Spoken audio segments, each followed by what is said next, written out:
everybody, I am Tom, and welcome to English for Breakfast, where juicy words is always what we're aiming for. This is a brand new channel, so if you do end up liking this video, please consider subscribing and hitting that like button down below. Right, today we will be starting a brand new series surrounding the topic poetry.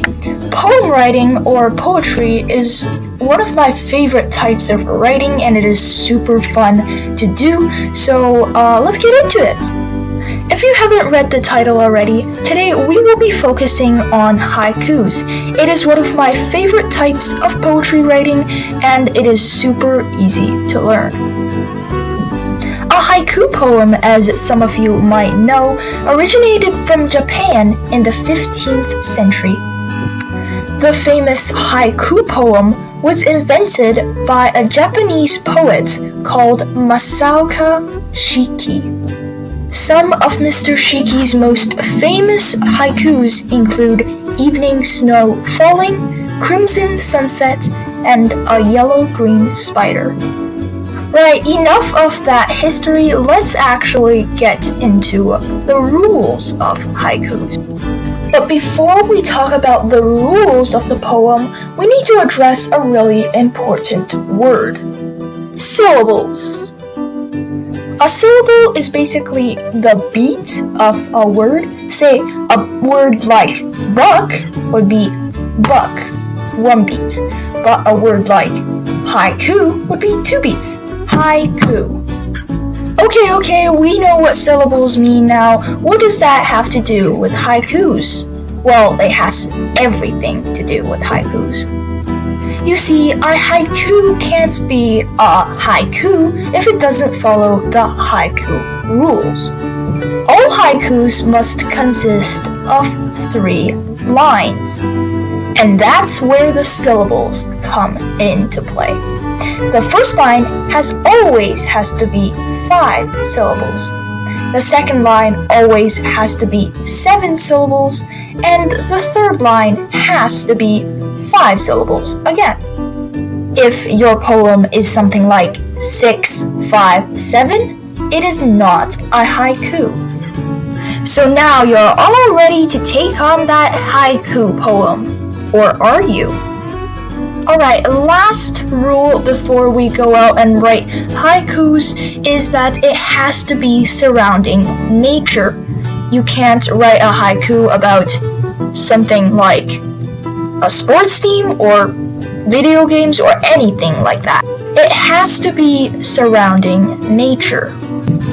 Now, before we actually write the haiku, let's look at some examples of haikus other people wrote, just to get an idea of what haikus look like. Alright, the first haiku we will be looking at is written by Mr. Albrecht Classen. Moon and stars wonder, where have all the people gone, alone in hiding? Now let's see if this poem matches the descriptions of a haiku. First off, is it about nature? Yes, check. Second, is it 3 lines?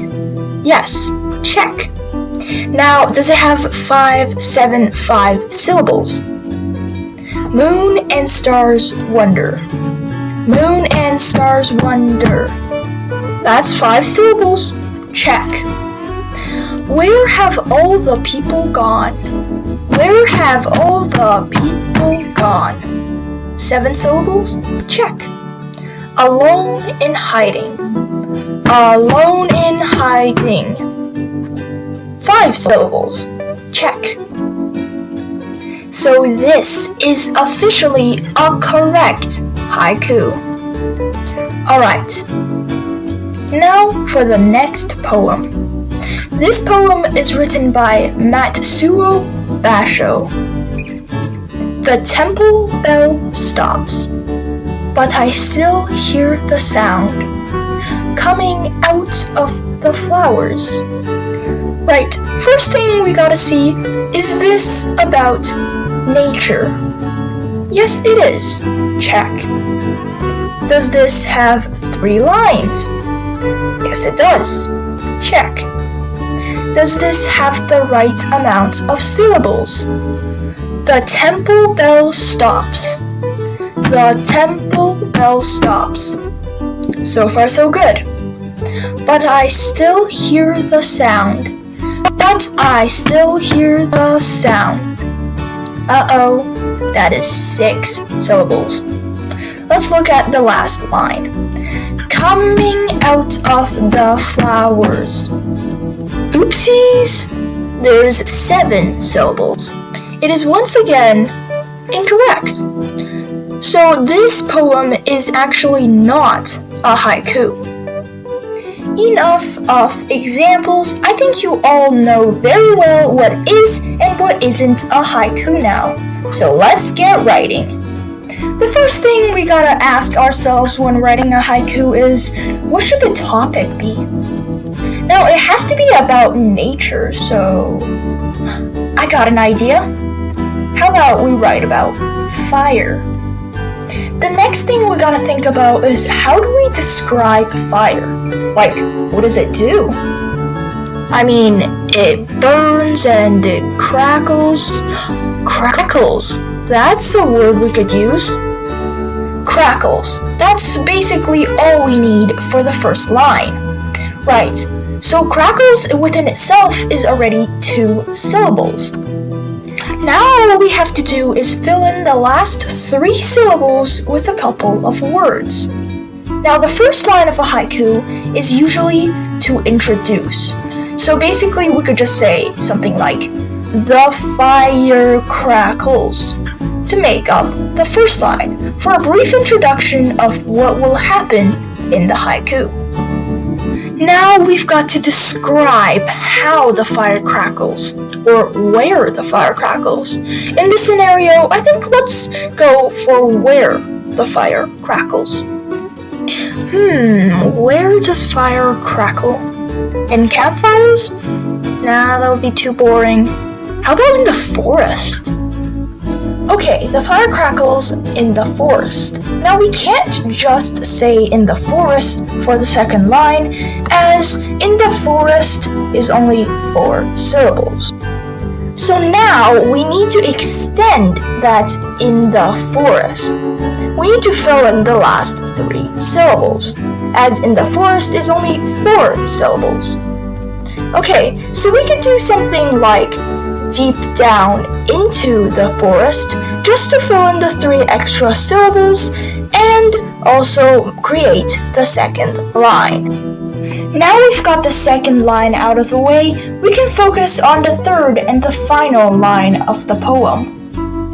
The third line basically serves the same purposes as the second line, just a little bit shorter by 2 syllables.